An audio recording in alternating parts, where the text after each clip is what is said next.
Hi, I'm Michael Brownrigg, a 10-year city councilman for the city of Burlingame, twice mayor, and it's my pleasure to welcome you virtually and digitally to the great city of Burlingame and to the annual conference of the California Resource Recovery Association. I wish we could be getting together in person. I wish I could show you our city and our county, but that'll have to wait till next year.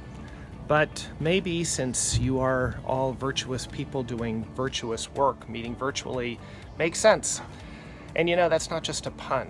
I really do think the work that you're doing, the work that the CRRA is doing, the work that my agency, the South Bay Waste Management Agency, is doing is critical, virtuous work. And the stakes are high. I think that we are the stewards of the future, and let me explain why. You know, when I was a young U.S. diplomat in the 1980s, garbage made it into our foreign policy. Remember the famous garbage barge of 1987? New York barge that floated from port to port, country to country, trying to dump its refuse? That really was the end of an era. That was when we all realized that we couldn't treat the developing world as one big landfill. And of course, there are echoes of that today in the way we treat plastic. Second, we achieved the epiphany over the last 30 years that if we were really serious about reducing waste and recycling, then we had to create financial incentives and mechanisms, not just requests or suggestions. The California Bottle Bill was born in 1986 and it's worked great. Now we need to take those lessons and start applying the same principles to other items we want recycled, like batteries. What strikes me is that our industry is changing right in front of us, from one that was about the end of life products and waste, and now our industry is about the future, about reusing materials, about solving big problems. We're part of the climate solution.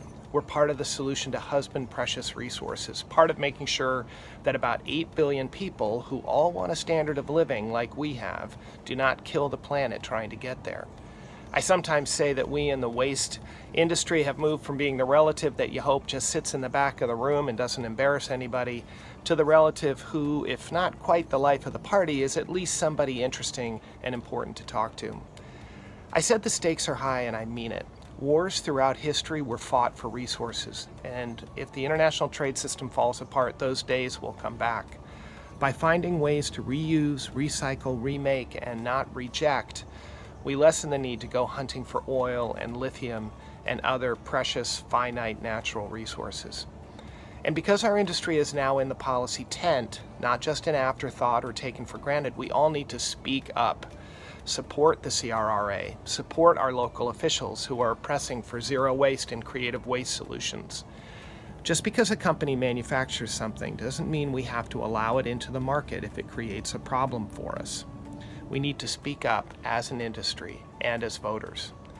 You are the guardians of our future. Speak up and don't hesitate to remind your elected officials what is right and what works. Because putting stuff on a barge, shipping it out of sight, out of mind, and hoping for the best is not a policy solution that works anymore. Thank you very much.